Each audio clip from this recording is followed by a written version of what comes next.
정봉재 정치쇼 2부 들어왔습니다. 여의도 UFC Ultimate Fighting Conference 무한 끝장 토론. 금요일날 기다리는 사람들 많아요. 자, 모처럼 나오셨습니다. 이재정 더불어민주당 의원님. 네, 반갑습니다. 새해 복 많이 받으세요. 예. 올해 처음 뵙습니까? 좀 그러네요. 네. 자, 처음 출연하셨습니다. 선금주 국민의당 의원 자리하셨습니다. 네, 반갑습니다. 선금주입니다. 새해 복 많이 받으십시오. 그리고 전 재선, 전 장관, 전 최고, 전직 전문 진수희 바른정당 전 최고. 네, 바른정당의 진수희입니다. 반갑습니다. 무슨 장관 하셨어요? 보건복지부입니다. 몇 년? 한 13개월 했고요. 예. 그때 일 많이 했어요. 그때 현역 의원이었죠? 세비도 받고 장관 월급도 아닙니다. 받고 둘 중에 하나 선택하도록 되어 어느 게 더 많아요? 있었고요. 실질적으로 장관 일을 하고 있었기 때문에 장관 쪽 급여 받았습니다. 그건 또 판공비 있으니까 그걸 선택한 거죠? 판공비는 제가 전혀 아니에요. 건드릴 수가 없었고. 어느 쪽이 더 많은가요? 아니, 거의 비슷해요. 거의 비슷한데 판공비 쓸 수 있는 그 법인카드, 우리는 특활비가 배정된 부서가 아니었어요. 요즘 한창 문제가 되는. 친이기 때문에 근데 판공비 판공비 카드를 다 우리 비서실 직원들이 저는 구경도 못한 상태에서 그래서 엄청 투명하게 하구나 뭐 그렇게 생각을 했었어요. 그 잘하셨다 이런 얘기죠? 장관은 잘했는데 아니요, 대통령은 잘못했다. 일을 열심히 했고요. 네. 그때 이제 제가 한 가지 잠깐 바로 잡을게. 우리 국민들이 장관 하루만 해도 뭐 연금 받는다 이런데 그거 전혀 사실이 아니라는 거를 다시 한번 말씀을 드립니다. 예. 진수 의원님이요. 방송 분량에 대한 욕심이 많으셔요. 기회 오면은 끝까지 갑니다. 기회 드리겠습니다. 지금부터 입 다물게요. 인사도 안 하셨네, 차 의원. 자, 그리고 자유한국당 소속인가요, 지금? 네, 그렇습니다. 자유한국당 재선 의원 출신 차명진 의원 자리하셨습니다. 네, 반갑습니다. 새해 복 많이 받으십시오. 예. 목소리가 중후하세요. 네. 좀 새해에는 좀 무게 있게 나가겠습니다. 몇 번 떨어지셨어요? 2번 떨어졌습니다. 그 떨어진 만큼 인간이 성숙됩니다. 우리 정봉주 의원은 학교 갔다 왔어요. 그렇게 많이 떨어졌는데도 별로 성수가 안 된 것 같아요. 예. 아니 떨어질 기회가 없었잖아. 무지하게 떨어졌어요. 정말 그럼요. 내가 모르는 사이에. 떨어지기도 많이 떨어지고 출마 못하기도 많이 못했고. 제가 21살서부터 출마하려고 그랬거든요. 자, 진수 의원님. 예. 주제 나왔어요. MB 잘 아실 텐데. 네, 제가 이렇게 웃을 일이 아닌데. 그렇죠. 네. 어제 그저께 골목 성명이 아니라 콜록 성명 보셨죠? 콜록 성명이라 그래요, 또? 예. 왜 그렇게 기침을 많이 하셨어요? 제가 알기로 그분이 원래 기관지 호흡기가 잘 안 좋아서 평소 때도 기침은 늘 많이 하시는데 아마 요즘 왜 감기 굉장히 유행하잖아요. 또 감기도 걸리시지 않았을까. 예. 저는 그렇게 생각하면서 좀 봤고요. 현장 참모들은 좀 울컥해서 그랬다라고 하는 말씀들을 하시던데. 모르겠어요. 현장에서 보신 분들이 더 가까이서 뵀으니까 뭐 그런가 싶긴 한데 또 그 양반이 또 그렇게 또 나약하신 분이 아니라서 그랬을까 싶어요. 예. 아니 이제껏 나약한 모습 못 봤는데 멀리서 보신 또 국민들은 그런 얘기도 하시더라고요. 많이 초조하구나. 그런 느낌이 많이 들었죠. 예, 댓글은 이게 제일 많이 달리더라고요. 곧 아플 예정이시다. 아니 뭐 아주 평상심이기야 하겠어요. 그럼요. 그 아래 자기 돕던 그 참모들이 다 줄줄이 이제 구속되고 그러는데 그렇게 평상심일 수는 없겠죠. 예. 근데 어떤 분들은 이제 구속될 분들이 구속될 때는 초조하지 않으시다가 김희중 부속실장이 구속되지 않으니까 그때부터 초조해지신다 이런 얘기도 평가가 있더라고요. 근데 김희중 그 제1부속실장 보면서 충격은 좀 받으셨고. 과거에 98년도에 그 수행비서인가 하다가 감옥 간 분이 있잖아요. 그 MB 국회의원 시절에 그래갖고 그 선거 자금 그거 내부 고발하고 그래갖고 그분 때문에 선거법 위반으로 아웃됐잖아요. 그분의 데자뷰를 보는 것 같다. 그런 분들이 얘기 많이 하잖아요. 그분도 그때 이제 누구에게 맞는지 모르지만 선거 때 쓴 돈을 달라고 그랬더니 돈에 대해서는 피도 눈물도 없었고 결국 1, 2천만 원인가 쓴 걸 안 주더라. 그래갖고 그분이 고발한 게 뭐였었냐면 불법으로 또 다른 유사 선거 사무실을 차렸다. 이렇게 하고 고발한 거거든요. 그러니까 지금 저는 요즘에 생각이 많이 드는데 예. MB도 그렇고 박근혜 문제도 그렇고 그 과거에 가장 그 가까이 있던 사람들 그렇죠? 네. 이게 무슨 뭐 법적인 문제, 도덕적인 문제하고는 별개로 사람의 문제였다. 주변에 있던 사람들이 이렇게 이제 이 입장을 바꿔서 소위 말하면 이제 배신을 하잖아요. 그런 걸 보면서 저는 좀 여러 가지 많은 생각을 해요. 근데 사람이 소위 말하면 이 어디까지 의리를 지켜야 되는가 이런 생각도 좀 해보고 그러면서 좀 드는 생각이 두 가지 중에 하나여야 될 것 같아. 하나는 자기하고 같이 있었던 그런 참모나 동지들하고 공범이 되든지 아니면 아예 정말로 아무것도 안 하든지 그 둘 중에 하나 아니면은 항상 문제가 생기더라고요. 그거는 제가 볼 때 이 진영을 떠나서 그런 문제들이 항상 발생해요. 최근에 정두원 의원님이 방송 나와서 예전에 그래도 MB 곁에 계셨던 분이 뭐 왜 이렇게 배신하냐 이런 얘기 많이 듣지 않느냐 했더니 배신은 내가 한 게 아니라 MB가 한 거다 이런 명언을 하셨어요. 저는 명언이라고 평가를 했는데 사실상 MB에 대한 신뢰를 지키겠다라고 선언하고 계신 분들보다 그런 직원이 저는 더 감동적이었는데요. 근데 이 문제가 그 한 사람의 배신 프레임으로 가서는 안 될 것 같아요. 그럼요. 아예 그냥 배신 얘기를 하시니까 그러니까 그런 이제 얘기를 했습니다. 일반적으로 이제 이 소위 말하면 이제 대중 정치를 하고 도덕 군자 연 하시는 분들은 이제 그렇게 얘기하시면 되는데 우리 이렇게 보면은 쭉 정치의 그 역사를 이렇게 보면요. 네. 오히려 더 스펙타클하고 어떤 사람들의 관심을 이끄는 문제는 뭐냐면 누가 더 대의에 충실하느냐 누가 대의를 거머쥐느냐 이거가 아니라요. 누가 자기 주변 관계를 잘하고 주변에서 누가 힘을 얻어내느냐 이게 사실은 사람들의 관심을 가져요. 사실은. 그리고 드라마 같은 것도 정치 드라마도 그 소위 말하면 힘이 가지려면 그런 이 주변의 그 관계 마이크로 폴리틱스 있죠. 이 부분이 오히려 사람들의 관심을 끄지 커다란 대의에 관한 문제는 뭐 사실은 쏘쏘예요. 사실은 제가 이렇게 정치 해보면은 뭐 저 자신도 그렇지만 많은 사람들이 그 대의와 관련해서는 상당히 스트레스가 많이 움직여요. 근데 손 의원님 말씀하시고 제가 좀 할게요. 그 대의와 관련된 부분에 있어서 대의가 명확하면 배신의 문제가 안 나오는 거고요. 지금 김희중 전 실장의 발언 중에 딸에게 더 이상 부끄러운 아빠가 되지 않겠다. 맞습니다. 이 표현이 굉장히 가슴에 와닿더라고요. 그거는 그러니까 딸일 수도 있고 국민일 수도 있습니다. 그분의 입장에서는. 그러니까 이명박 전 대통령께서 대의의 입장에 서서 그 일정들이 이루어졌다면 이분이 끝까지 갈 수 있는 거죠. 근데 그렇지 않기 때문에 그건 배신의 프레임이 아니라는 것이죠. 근데 이제 그거 아마 송금준이 이제 아마 편하게 정치를 하셔서 그런데 그 정치를 좀 하다 보면요. 여러 가지 이제 이 대의가 아닌 주변에서 소위를 따져야 되는 들이 많이 생겨요. 지금 이제 예컨대 이제 나주에 지역구 계시잖아요. 그 지역구에서 예컨대 송금주 의원하고 예컨대 뭐 경력도 비슷하고 외모도 이렇게 출중하고 이런 분이 송금주 의원에게 도전을 했다. 그러면 송금주 의원이 그래 편하게 그래 우리 그 페어플레이 하자. 이렇게 이렇게 나올 수 있을까?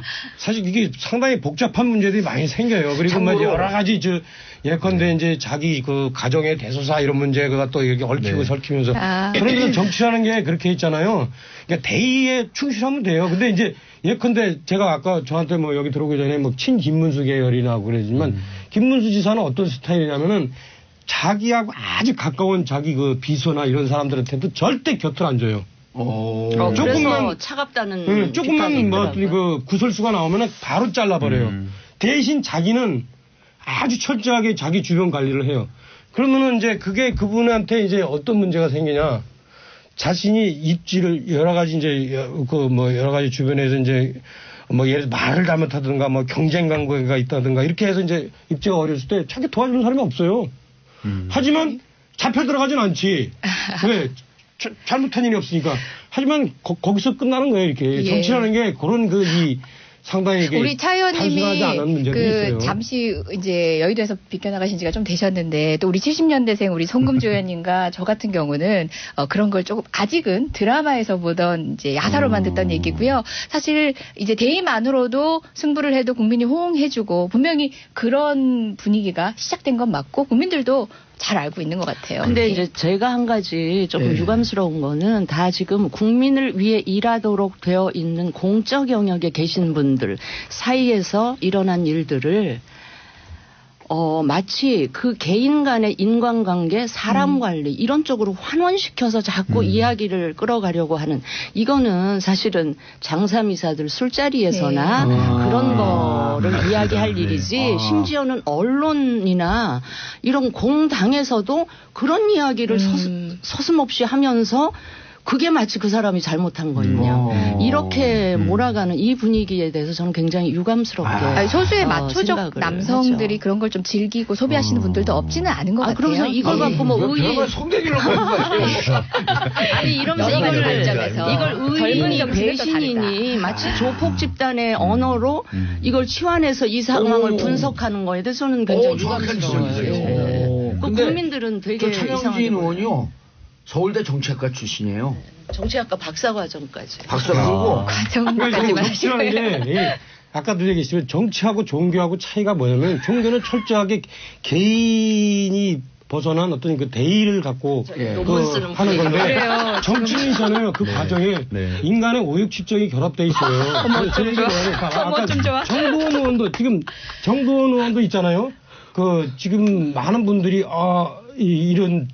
저는 이런 생각돼요. 정도원 의원이 사실이죠. 아까도 뭐 MB가 정도원 의원을 배신했다? 그렇게 보기 어려워요. 정도원 의원은 SD 아시죠? SD하고 파워스트럭을 SD는 뭐예요? 이상도치. 초기에 권력 초기에 이상득하고 정도원하고 이재호 셋이서 3자가 트라이앵글로 권력 투쟁을 해요. 내부 권력 투쟁을. 하다가 인수위원회 시절이죠. 거기서 정도원이 밀려나요. 여러 가지 어떤 이유로 인해서. 그런 이유로 인해서. 그럼 과연 그러면 지금 정도원 의원이 지금 하는 얘기 있잖아요. MB가 잘했어야지. 내지는 말이야. MB는 주변 사람들을 저렇게 관리를 잘못했어요. 이분들도 있잖아요. 전면적인 그런 진리가 아닌 측면들이 있어요. 그러니까 이게 정치라는 게 이렇게 간단치 않습니다. 물론 기본적으로 대의를 지켜야 하나 사람이 대의를 지키는데 한계가 있어요. 다. 예. 어쨌든 저희는 현안 정치 토크하러 왔는데 너무 심오해지고 있어요. 비정치회담 같기도 하고.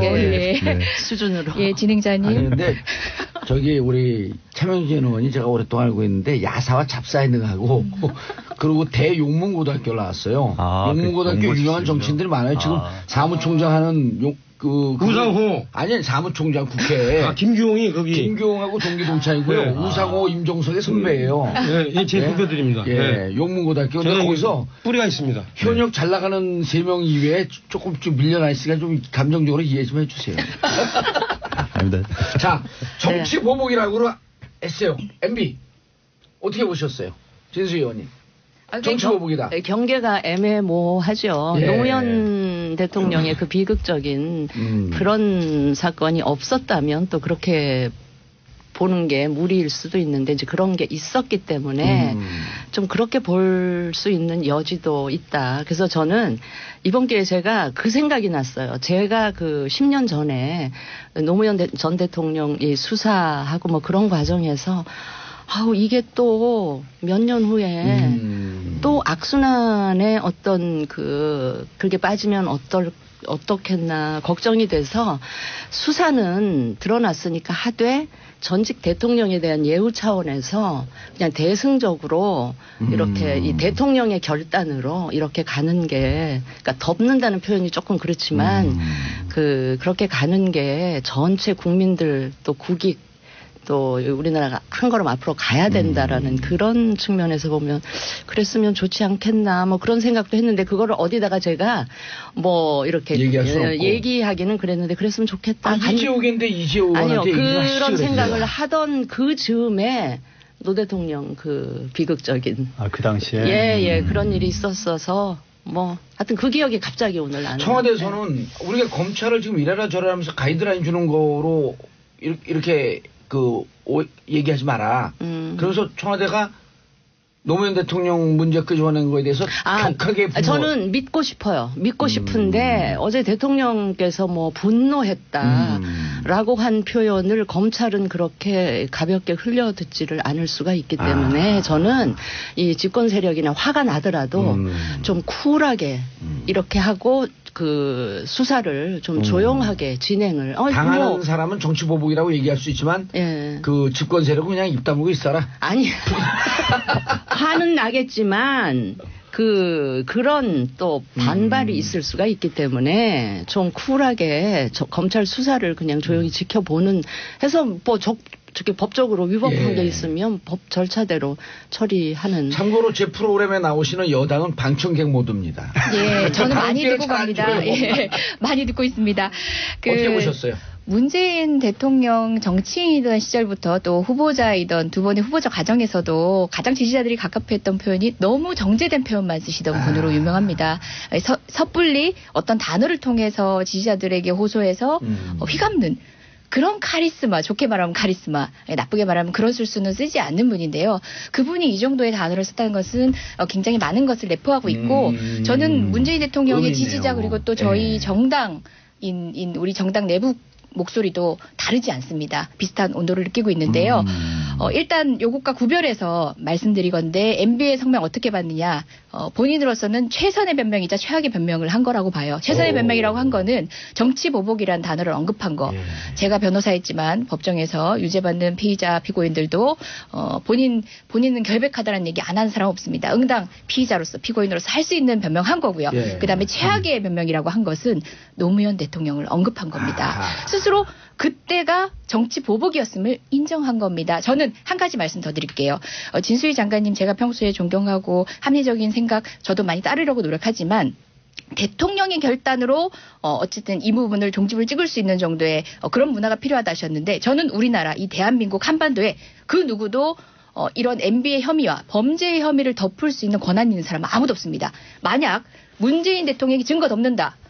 탄핵감입니다. 대한민국에는 아무도 없습니다. 오해가 있을 수 있어서 잠깐 말씀드리는데 프레임적 차원에서 말씀드린 거고요. 드러나는 증거를 쫓아가는 과정입니다. 드러나는 증거를 덮을 수 있는 사람은 없다는 얘기고요. 이렇게 얘기하는 정치보복과 정권이 바뀌었을 때 그렇게 치욕을 주는 방식으로 있을지 없을지도 채다 모르는 내용들을 검찰에서 흘려서 죽음으로까지 몰고 갔던 그 당시 상황은 분명히 비중의 차이를 두고 평가를 해야 된다는 겁니다. 양비양시의 관점이 아니라 양비양시를 하더라도 온도를 재고 무게를 재서 정확하게 말씀하시는 게 중요하다고 생각합니다. 반박이 아니고 오해가 있을 수 있어서 말씀을 드리는데 그렇다고 지금 이 사안을 무조건 문 대통령의 결심으로 좀 덮어갔으면 좋겠다는 얘기는 전혀 아닙니다. 전혀 아니고 그 10년 전 그 상황에서 제가 느꼈던 소회를 그냥 생각이 나서 말씀을 드린 건데 그때는 그럴 수 있는 힘이나 그 결심할 수 있는 주체에 제가 그 그룹의 일원이었기 때문에 또 몇 년 후에 또 알겠습니다. 우리 국민들이 이 악순환을 볼 수도 있을지 모르겠다는 걱정. 2009년의 상황을 말씀하시는 거고. 지금도 혹시 뭐 또 10년 후에 또 이런 상황이 입장이 뒤바뀌어서 되풀이될 수도 있는 거 아닌가 이런 걱정이 10년까지 정권 안 나올 것 같아요. 아니요. 아니 그렇게 저게 바로 오만한 거예요. 그래서 제가 그냥 진 장관님의 말씀을 이제 제가 조금 오도한 면이 없지 않다고 보지만 통상 그런 방식의 발언들을 많이 하시니까 제가 그걸 전제로 하고 말씀드리긴 했습니다. 두 분 여기 남성 패널들도 있어요. 잠깐 10초만. 남성들도 먹고 우리 국민들의 정치 의식이나 수준으로 봤을 때 그거 가능하지 않다는 거 저도 알아요. 그러자는 얘기도 아닙니다. 자, 송금주 의원님. 모처럼 나오셨는데. 죄송합니다. 말할 게 없네요. 전남도에서 나가는 거예요? 나중에 그렇게 하겠습니다. 자, 국민의당 입장은 뭐였었어요? 저희는 이제 그 이명박 전 대통령 관련 수사는 적법하게 이루어져야 된다. 또 엄정하게 이루어져야 된다는 겁니다. 그러니까 나타난 증거들에 대해서는. 총장의 입장이 옳다. 예, 그렇게 생각합니다. 이명박 전 대통령께서 어쨌든 정치적인 시도를 하신 거죠. 대국민 담화를 통해서 시도를 하셨고 그 부분 정치적 시도를 했다. 네, 저는 그렇게 봅니다. 물론 감정이 굉장히 고조된 상태에서 하셔가지고 여러 가지 해석을 낳지만 결국 마지막에 뭐 통합에 대한 메시지를 같이 던지면서 정치보복은 하지 말아달라. 자기가 책임지겠다. 이런 말씀을 기침을 하시면서 얘기하셨지 않습니까? 네. 기침을 하시면서. 네. 좀 중요한 부분은 사실 오늘 그 신문 일면에 나온 기사들이 대부분 그런 겁니다. 그러니까 현 정권과 전 정권의 대결이다. 이렇게 나왔어요. 어제 이제 문재인 대통령 분노 이런 발언들이 아마 그런 대결 국면으로 나가긴 했을 것 같은데 이 프레임을 가지고 가려고 하는 이명박 전 정권의 이제 입장은 반영이 된 것 같습니다. 근데 검찰이 좀 독립적으로 엄정하고 또 적극적인 수사를 하고 빨리 종결지어야 될 사건으로 봅니다. 미국 같은 경우는 트럼프에 대한 수사가 오히려 더 적극적이지 않습니까? 왜 우리는 계속 검찰이 전 정권에 대한 수사를 하는데 좀 더 적극적이고 그런 것들이 계속 정권이 바뀔 때마다 뉴스가 되는 것이냐. 어쨌든 드러난 증거에 대해서 독립적인 위치에서 사정기관들이 예. 엄격하고 또 신속하게 수사를 하고 그 결과를 국민들에게 발표해서 진실을 명확하게 예. 하는 것이 필요하다. 어제 문재인 대통령 발언 때문에 검찰이 좀 기울 것 같다라고 진수 의원님께서 살짝 말씀하셨잖아요. 그렇게 보세요? 네, 지금 검찰 개혁이 진행 중인 상황입니다. 그런 것들이 아마 검찰에 어느 정도 좀 부담을 줄 수도 있지만 제가 알기로 노무현 정권 때도 예. 검찰에 대한 개입이 다른 정권에 비해서 최소화됐던 것으로 알고 있습니다. 예. 물론 제가 그때 판사 생활을 하고 있었기 때문에. 그러세요? 네. 그러셨구나. 은근히 깔때기를 한번 아니다. 그래서 이번 소년님. 네. 광고 듣고 넘어가면 안 될까요? 그럼. 광고 듣고 돌아오겠습니다. 채널 고정하셨어. 정봉재 정치쇼 3부 순서 들어가겠습니다. 여의도 UFC 이재종 더불어민주당 의원, 손금주 국민의당 의원, 차명진 자유한국당 의원, 진수희 바른정당 전 장관, 전 최고위원, 전 의원, 전직 전문. 고마해라. 말 묻었다. 말 묻었다. 자, 정치법 아까 하던 말씀 마무리 지시고 차명진 의원 말씀하시고. 네, 검찰에서 청와대와 별개로 독립적으로 예. 수사를 엄정하고 신속하게 진행을 해주고 그 결과물들을 국민한테 밝혀야 된다고 생각합니다. 그리고 여야 다 받아들이고. 예, 그래야죠. 이제 더 이상 사법기관이나 검찰에 대한 결과에 대해서 계속 정치적으로 이용하는 형태가 반복돼서는 안 된다. 예. 이런 입장입니다. 판사 몇 년 하셨어요? 9년 했습니다. 9년이요? 일찍 고시에 패스하셨네요. 아니, 저도 늦게 했습니다. 군대 갔다 오고 해가지고. 군대 갔다 오셨어요? 네. 그러셨구나. 차명진 의원님. 정치보복. 예, 이거는 제가 볼 땐 이래요. 정패청산이면서 동시에 정치보복이에요. 그러니까 어떤 양날의 칼을 다 그럼 정치인이 어떤 정치 행위를 할 때는 아까도 말씀드렸듯이 어떤 대의적인 목적과 그다음에 소의적인 목적이 함께 항상 결합이 돼요. 그래서 어떤 걸 통해서 내가 내 이러한 목표를 수행한가 동시에 나의 경쟁자 누구를 제거한다든가 이런 어떤 아니면 나의 어떤 그 측근 누구를 또 이렇게 기용한다든가 이 두 가지 목적이 함께 있는데 지금 이 같은 경우에는 지금 문재인 대통령이 적폐청산이라는 그 목표를 계속 하는 것 대의는 분명히 있고 이 대의는 아마 제가 볼 때 이 관점에서 볼 때 절대 포기 못할 거예요. 왜냐하면 문재인 대통령이 지금 대통령 되고 나서 국민들한테 박수 받는 게 이 적폐청산밖에 없어요. 또 원전 폐기부터 시작해가지고 하다못해 저 평창올림픽 한반도기까지 도대체 국민들의 지지를 받은 게 하나도 없어요. 그러니까 계속 본인이 제가 볼 때는 그만두고 싶어도 그만둘 수 없을 거예요. 적폐청산은. 그래서 아마 MB를 끝까지 밀어붙일 겁니다. 그다음에 또 하나는 이제 이 정치보복 이 문제는 본인이 그 과거에 노무현 대통령 비서실장 했을 때 당했던 여러 가지 어떤 사적인 생각 그런 것이 MB에 대한 어떤 응어리인 것 이런 것이 또 동시에 작용하기 때문에 이것도 또 멈출 수 없을 것 같다. 그래서 제가 볼 때는 아마 끝까지 간다. 그런데 그렇다고 해서 이게 또 문재인 대통령이 지지한 거냐 안 거냐 아닌 거냐 이게 논쟁하는 것도 참 치졸한 거예요. 정치는 그렇게 안 해요. 지시한 거냐 안 한 거냐 그 논쟁하는 게 치졸하다. 네, 그렇게 안 해요. 정치는 딱 윤석열이라는 사람을 저기다 갖다 놓으면은 어떻게 하겠다라는 거를 다 알아요. 이게 정치인이 갖고 있는 가장 큰 장점이에요. 사람을 보면은 이 사람이 어디서 어디까지 움직일 수가 있다는 걸 알 수 있는 게. 또 거기다 딱 임명해 놓으면 안 봐도 내가 침대에 가서 잠을 자도 윤석열은 어떻게 움직일 거라는 걸 다 아는 거예요. 네? 그래서 문재인 대통령이 지시했느냐 안 했냐라고 논쟁을 누가 하는데 그거는 지금도 이 상황을 제대로 읽지 못하는 거죠. 참 두 번 떨어지더니 도인이 된 것 같아. 아니 그래도 이제 이렇게 많이 좀 상처를 받으면은 사람의 속이 보여요. 그런데 이제 아까 문재인 대통령이 하는 정책마다 실패하다 안다. 그러면 청와대가 혹은 민주당이 잘 안 될 것 같다? 저는 이미 시작됐다고 봐요. 왜냐면 제가 보면 이래. 과거에 박근혜 대통령이 이게 드디어 그 실제 지지 기반이 흔들린다, 안 된다라고 제가 딱 봤을 때가 언제냐면 담배값 인상했을 때. 담배값 인상하면서 그 50대 있죠. 50대 소위 말하면 이제 중하층 지지자들이 박근혜 대통령한테서 돌아서기 시작한 거야, 그때. 근데 지금 딱 보니까 제가 볼 때는 20대들이 돌아서기 시작하고 있어요. 문재인 대통령한테. 그 사람들이 갖고 있는 가치관을 문재인 대통령이 건드렸어요. 그게 뭐냐면 평창 올림픽에 소위 말하면 열심히 운동한 선수들을 빼고 북한 선수를 집어넣는다. 그게 아무리 문재인 대통령의 대의가 좋다 할지라도 그 사람들이 20대들이 볼 때는 이건 아니거든. 이거는 세상을 운영하는 법칙이 아니거든. 거기서부터 금이 갔지요.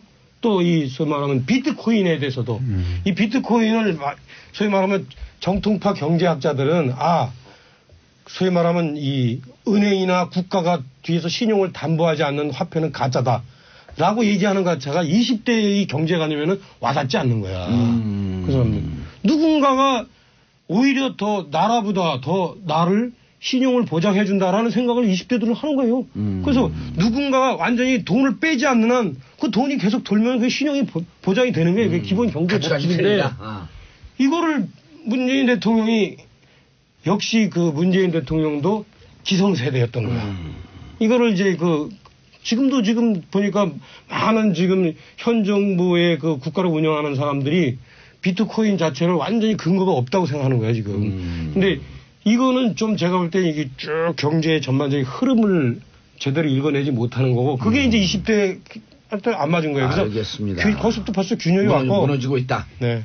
예, 여러 가지 차원에서 생각은 많이 다릅니다만은 그래도 이제 구체적인 언급을 정책 두 가지로 얘기하셨으니까 그 부분에 대해서 말씀을 드릴게요. 박근혜 대통령의 담배값 인상하고는 달리 보아질 측면이 있습니다. 일단 두 가지 정책 언급하신 내용, 비트코인 내용과 여자 하키 선수 단일팀 내용은 지지자들 중에서도 문재인 대통령에 대해서 비토하는 여론이 있다는 것도 알고 있습니다. 하지만 기본적으로 그 정책에 기본에 깔린 어떤 철학이나 가치관의 측면에서는 박근혜 대통령의 담배값 인상하고는 분명히 다릅니다. 박근혜 대통령의 담배값 인상은 이제 부자 정책으로 가고 서민에게 고통을 가중시키는 방식으로 정부의 재정을 늘려간다는 그런 입장이 반영되고 투영되고 향후에도 그런 기재의 정책들이 유지되는 가운데서 지지자들이 이탈을 해간 거고요.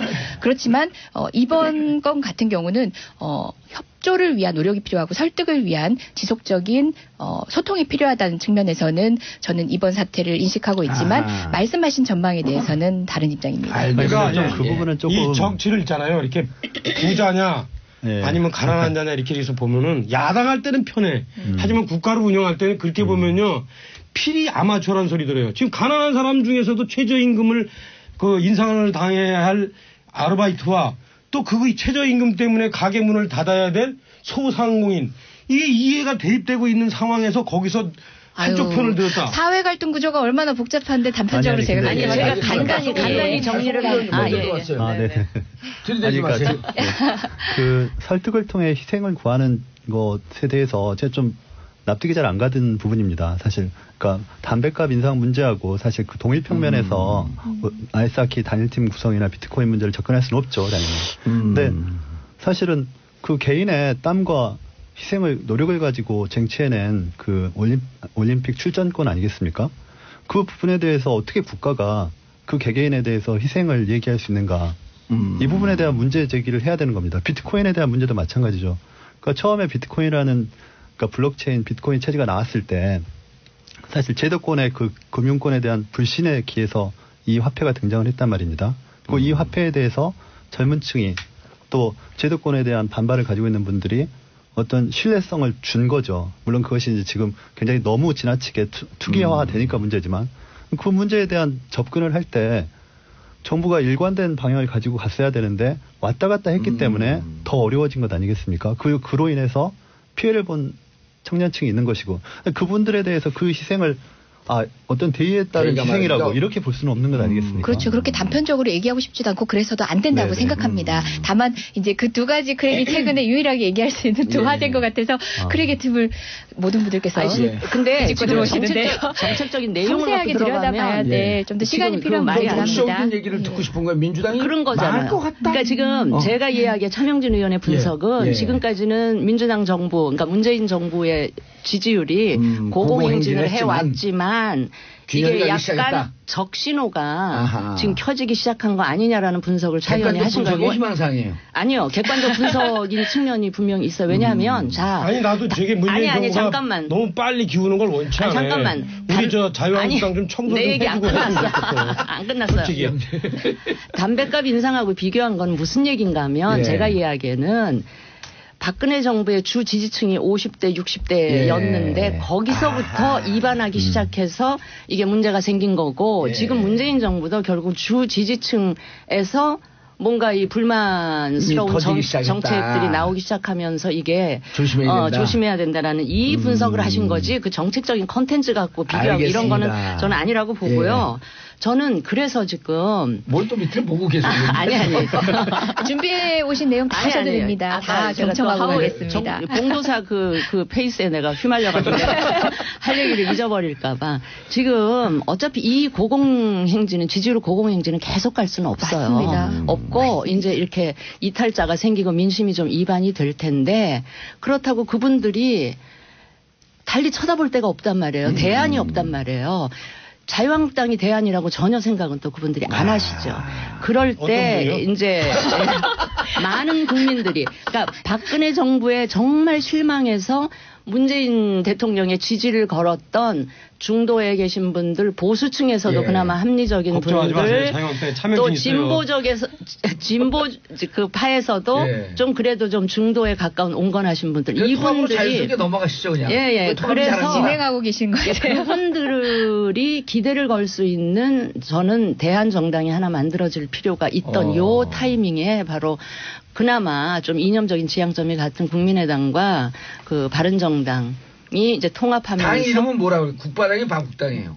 아니에요. 통합개혁신당 가칭이고요. 국민 공모를 통해서 이제 정해질 텐데 그래서 새로운 그릇이 하나 만들어져서 국민들한테 대안이 될 수 있다는 희망을 드리면 저는 충분히 이제 그쪽으로 가야 된다고 생각을 해요. 송금주님은 통합파예요, 반대파예요? 일단 저희는 통합 자체가 그러니까 합당이죠. 청취자분들한테 먼저 그림을 그려주고 가야 돼요. 통합 찬성파예요, 반대파예요? 아니면 어정중파예요? 어정중 같은데? 국민의당이 다 함께 가지 않는 형태의 합당은 그러니까 분열을 야기시키는 합당은 안 된다는 입장입니다. 어차피 이제 유리 깨지고 벽지 찢어지고 책상 부서지면서 싸울 거 다 싸웠잖아요. 거의 심리적으로는 분당 상태가. 저는 그렇게 생각하지 않고요. 저는 마지막까지 희망을 갖고 있습니다. 그러니까 어정쩡파는 맞죠? 어정쩡이라고 할 수는 없는 거죠. 명확한 입장이 있는 건데. 아니 입장이 길어지면 어정쩡한 거예요. 이렇게 말씀드릴게요. 저는 그러니까 이 통합을 위한 합당이라고 말씀하시지 않습니까? 새로운 시도는 긍정적으로 봅니다. 그러니까 대한정당이 필요하죠. 그리고 4.13 총선에서 지지를 보내준 국민들의 의사도 그렇다고 봅니다. 다당제를 선택했으니 바른정당 그리고 국민의당의 그런 합당이 그 대한 세력으로서 경쟁력을 갖고 있느냐의 문제 아니겠습니까? 저는 좀 이 진행되는 절차에 대한 제가 불만이 있는 겁니다. 그러니까 이 국민의당에도 다양한 스펙트럼을 가지고 있는 의원들이 있고 바른정당에도 그렇습니다. 그럼 이분들이 합당을 하는 과정에서 그런 서로의 좀 다른 부분들을 논의하는 과정들이 더 적극적으로 있어야 되는데 이 통합 과정이 어떤 안철수 대표 그리고 유승민 대표 두 사람의 결합에 더 집중이 돼 있다는 겁니다. 그러다 보니까 통합 반대하는 분에 대한 설득 작업이 부족하고 특히 4.13 총선에서 안철수 대표와 함께해서 정치권에 들어온 많은 초선 호남 의원들이 있거든요. 또 그분들에 대한 설득, 또 호남의 유권자들에 대한 설득이 부족하다는 것이 제가 문제를 삼는 것이고요. 유승민 대표에 대해서도 사실 좀 불만이 많습니다. 그런 부분에 대해서. 지금 합당으로 가면서 새로운 시도를 하는데 자꾸 보수 얘기를 한단 말이에요. 과거 얘기를 자꾸 하고 있어요. 통합 반대파들을 정리해달라. 무슨 자격에서 유승민 대표가 그런 얘기를 합니까? 그래서 그런 부분들이 지금 계속 이 합당 과정에서 어떤 허들이 되는 것이고 그것들을 해결해 나가는 과정으로 보시면 됩니다. 저는 아직까지 그런 것에 희망을 갖고 있고 여지가 남아있다. 충분히 진행해 나갈 수 있다. 제가 바라는 것은 바른정당에 우리 진수 의원님처럼 어떤 그 가치를 가지고 탄핵 정국에서 함께했던 젊은 의원들입니다. 그 의원들이 중요한 것이지 유승민 대표라는 하나의 상징성이 중요한 건 아니거든요. 자유한국당을 뛰어넘는 대안 세력이 될 수 있다. 하여튼 저는 자유한국당 소속이지만 줄기차게 이 국민의당 바른정당 통합을 통한 대한민국 정치의 그 중도 정당의 탄생 이런 것이 필요하다. 이런 생각을 해왔고 그것을 공개적으로 천명해서 사실은 자유한국당에서도 저에게 별로 안 좋은 소리 하는데 그럼에도 불구하고 이제 좀 제가 우려스러운 것들이 있어요. 그게 뭐냐면 하나는 이 지금 송금주 의원 얘기하시듯이 좀 그래도 상대적으로 좀 젊은 분들인데 이 통합에 대한 고민이 너무 없어. 뭘 하고자 하는 통합이냐에 대해서 대한민국에서 이 소위 말하면 중도라는 도대체 뭔가 충분히 나왔는데 이런 부분에 대한 고민들이 없어요. 그래 없고 그저 이 서로 네가 먼저 나가라, 내가 먼저 나간다. 뭐 이런 식의 얘기만 있고 그래서 좀 안타깝다. 통합은 찬성하지만 대안 세력으로서 크게는 너무 성찰이나 그런 주장에 대한 분명한 입장이 없다. 네. 그 다음에 이제 또 하나는 제가 볼 땐 이래요. 한국 정치가 오랜 역사가 이게 양극단이 이제 이렇게 서로 공존하는 그런 정치이기 때문에 아마 이 중도 통합 정당이 합치기도 그리고 합쳐서 살아남기도 쉽지 않을 거예요. 상당히 힘들 거예요. 아마 제가 볼 때는. 어떻게 보면 이제 국민들이 보기에는 지금 뭐야 왔다 갔다 하는 거 아니야? 회색 아니야? 이런 식으로 이제 비춰질 수 있는데 그런 부분들이 아니고 중도란 이런 거다라는 것들을 좀 국민들한테 얘기할 수 있는 자기들 나름대로의 어떤 고민하는 모습 이런 것들은 하나도 안 보이고 막 서로 그냥 낙인 찍고 너 나가라 뭐 이런 식으로 뭐 그런 식으로 얘기하는 것이 좀 안타깝다 이런 생각이 들어요. 아니 근데 알겠습니다. 중도에 대한 입장이 있다. 아니 근데요 이게 통합을 위한 통합이라면 막 그 통합 얘기하면서 분열되면 안 되는 거 아니냐 이렇게 얘기를 하시는데 통합이라고 하더라도 뭔가 추구하는 개혁적 가치를 향해서 통합을 해야 되는 거 아니겠어요? 그래야 국민들이 박수를 칠 텐데 그렇다면 완전히 구태스러운 지역에 그냥 온전해서 자기 정치적인 생명을 유지하려고 한다던가 이런 분들하고는 결별을 하고 가는 통합이어야 그게 생산적인 통합이고 미래지향적인 통합이지 그냥 있는 사람들이 하나도 이탈하면 안 되고 그래서 같이 가야 되고 저는 그거는 국민들이 원하는 방향의 통합은 아닐 거라고 생각을 하거든요. 제가 질문 하나 드리겠습니다. 저는 사실 잘 모르겠어요. 여러 의원님들이나 이렇게 관련자들이 나오실 때마다 약간 입장들이 다른 것 같긴 한데 두 당의 통합은 대안적 보수로서의 정체성을 갖기 위해서 노력하시는 겁니까? 아니면은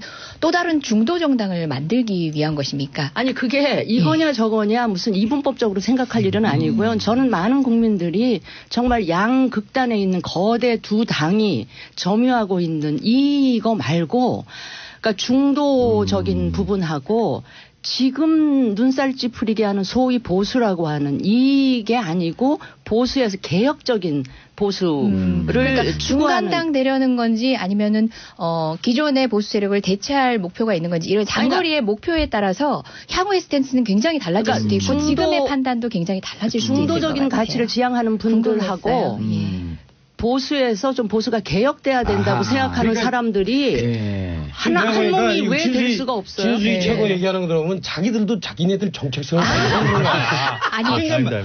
이 얘기가 막 길어지는 거야. 근데 아니 설명을 하라고 하니까.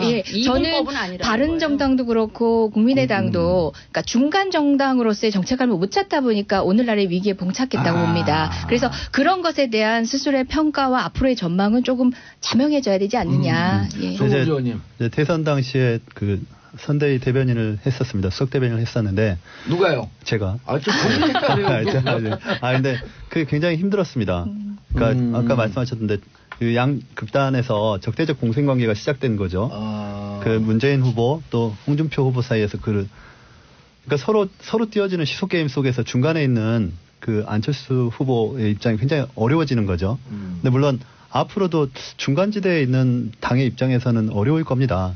근데 이제 말씀하신 것처럼 보수와 중간지대의 결합, 단순한 그런 개념으로 들어가는 것이 아니고 제가 아까 말씀드린 것처럼 만약에 합당이 된다면 이 합당을 안철수와 유승민의 합당으로 보면 안 된다는 거죠. 저희가 말씀드리는 것은 바른정당의 그 탄핵을 같이 했던 개혁적인 젊은 의원들, 마찬가지로 민주당의 그 중도를 지향하는 중도 또 개혁 세력들, 그걸 함께 담는 그릇이 되는 것이지 어떤 보수를 대체하는 대안 세력이 된다? 그렇게 생각하지 않는 겁니다. 알겠습니다. 그런데 전망은 저로서는 희망 섞인 전망을 할 수밖에 없거든요. 왜냐하면 원내대표 단체 돼야 안 돼요. 저는 된다고 믿고 있고요. 현재 거대 양당의 그 적대적 공생관계 끊임없이 정쟁을 하는 그거에 피로감을 느낀 국민들이 당장 그 일상적인 삶의 고통을 느끼고 우리 사회가 안고 있는 수많은 문제들을 지금 문재인 정부 하는 거 보면 그 사람들이 느끼는 삶의 고통이나 우리 사회가 안고 있는 그런 여러 가지 문제들 제가 일일이 나열은 않겠습니다만 그거를 해결할 수 있는 능력이 과연 있는가 하는 지금 이제 물음표를 지금 점점 갖기 시작하는데 그분들의 그 민생과 관련한 문제를 우리가 좀 해결할. 그 자유한국당도 대안이 될 수는 없다. 대안이 될 수 없다는 거는 이미 저는 그거는 평가가 일어났다고 생각하고 그러면 충분히 저는 할 수 있다고 봐요. 지난번에 예산 때 국민의당이 했던 행동을 보면은 점점점 저는 소멸될 것 같아요. 국민의당이 그때 뭐 두 당이 합해서 소멸된다? 어떻게 되냐면 그 당시에 국민의당이 예산 때 어떤 태도를 취했냐면 민주당 여당 안 하고 야당 한국당 안 하고 가운데 숫자를 이렇게 절충해 가지고 이렇게 정했거든. 근데요, 그게 어제 중도가 아니거든. 어제 통합선언 하고 나서 일제히 모든 당이 비판적인 그 비난하는 성명을 냈는데 제가 그걸 보면서 보통 그런 일이 있으면 의례적으로라도 그냥 영혼 없는 덕담이라도 한 말이라도 하는데 일제히 그 비판적인 성명을 하는 거 보고 야, 이 당들이 좀 긴장하고 그러는구나. 특히 자유한국당. 아니 저는 제 입장 물어보면 아무 얘기 안 하려고 그랬는데 국민의당 내부로 나온 의견만 인용해봐도 보수 패권 야합 통합 촛불혁명 거부 반역, 평화개혁 세력과 대결하려는 반민주적인 시도. 이거 국당 내부에서 나온 거예요. 바른정당 내부에도 마찬가지일 텐데. 있잖아요. 통합 반대하시는 극렬하게. 이분들은. 그게 내부의 목소리고 함께 같은 정치적 이분들은 길을 가던 분들의 향해서 목소리죠. 우리 좀 데려가 달라라는 그런 간절한 호소라고 저는 들었어요. 아니, 저는 중요한 지점은 이 두 당이 소멸의 길로 가게 된 오늘날의 이 시점에서 이런 고민까지 하게 된 건 뭐냐면 극단적 중도주의자예요. 아까 차명진 의원님께서 극중주의자는 뭐냐면 이쪽에서는 사형제 찬성, 저쪽에서는 사형제 반대하니까 극중주의자는 반만 죽이자, 반만 죽이자라고 얘기합니다. 그러니까 가치가 부재하면서 스스로들도 헷갈리신 거죠. 통합 과정에서 지금 햇볕 정책 계승 가지고 얼마나 지난하지 않았습니까? 그게 바로 스스로가 가야 할 길에 대한 스스로의 자신감이 없기 때문에. 근데 좀 보시죠. 조금 보시죠. 앞으로. 그 당에 또 중도파가 있어. 어정쩡파.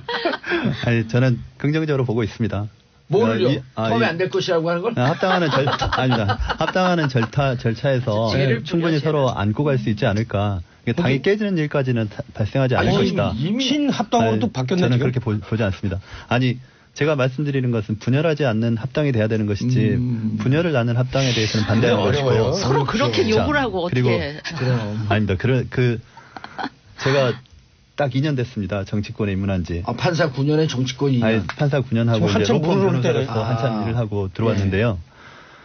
그 정치권에서 말씀하시는 메시지들이 사실은 항상 바뀌시더라고요. 그래서 저는 충분히 2월 4일까지 기대를 걸어보고 있고. 2월 4일 전당대회까지. 네네. 전당대회는 치러질 것 같아요? 지금 상목 전당대 이런 거 말고 분위기상으로는 치러지지 않을까 이렇게 생각합니다. 그러니까 그 과정에서 얼마만큼 설득을 하고 이해를 하느냐의 문제인 것 같습니다. 23개 지역에서 동시 전당대회 한다는 거 아니에요? 그 방식에 대해서는 저도 좀 이견이 많이 있는데요.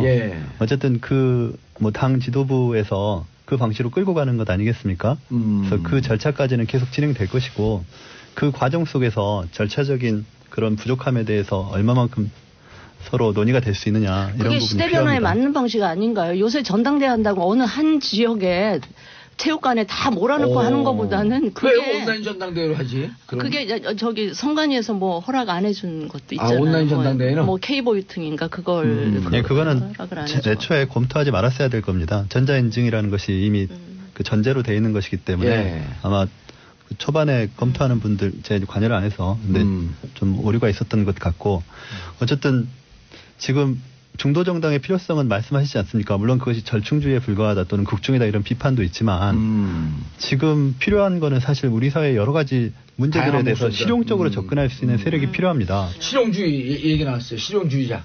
그건 실용주의가 아니죠. 아니 어떤 경우는 절충으로 제가 보일 하나 수도 있지만 조언을 드리면요. 네. 그 이제 좌파 정치 이론가의 레이코프라는 사람이 있어요. 그 사람이 뭐라 그러냐면은 그 어떤 개별 사안에 중도란이 있을 수 없어요. 개별 사안은 예컨대 뭐 안보냐 아니면 뭐 대화냐 이런 개별 사안에 대해서는 분명한 자기가 입장이 있대. 전체를 합쳤을 때 그게 소위 말하는 모자이크를 합쳤을 때 이게 회색이다. 그러면 이게 이제 중도인데 내가 보니까 지금 이 국민의당 사람들은 별로 고민이 없어. 정치에 대한 고민을 안 해봐서 그런지. 힘들잖아요. 많이 합니다. 전체적으로 그냥 개별 사안에 대해서 다 중간점. 네. 방금 말씀하신 건 저도 어디선가 본 적이 있는 얘기인데요. 이런 식으로 하고 있어요. 이런 식으로 하고 있기 때문에 적대적 공생관계가 좀 아니요. 이거는 인문학적으로 한번 보셔야 될 좀 하셔라. 네네. 아니 그렇게 하고 또 하나는 두 번째는 분명한 건 이래요. 지금 국민의당이 있잖아요. 지금 서로 이질적인 요소가 두 개가 합쳐 있다는 거는 본인들만 몰라요. 국민들이 다 알아요. 저기는 호남 기반하고 중도적인 색채하고 겹쳐 있다. 근데 이게 지금 그거를 안철수 리더십이 통합을 못 하고 있잖아. 그러면 갈라서 해야 돼요. 그거를 자꾸 미련을 갖고 있어. 왜 갖고 있는 줄 아세요? 왜 갖고 있는지 아세요? 국민의당 의원들이 당장은 호남에서 지금 당선을 됐는데 다음에 어떻게 될지 모르거든. 이게 유권자들이 표가 어디로 갈지 모르겠거든. 그러니까 지금 왔다 갔다 하는 마무리하는 시간이 다 돼가는데 저는 새로운 정치적 시도는 언제나 환영하고 정말 기대하고 지켜봅니다. 다만 말씀하신 것처럼 이념에는 중도가 없어요. 알겠습니다. 입장을 가지는 겁니다. 끝. 이재정 더불어민주당 의원님, 송금주 국민의당 의원님, 차명진 자유한국당 전의원, 진수희 바른정당 전 장관 네 분 인사하시고요. 네, 감사합니다. 좋은 하루 보내세요.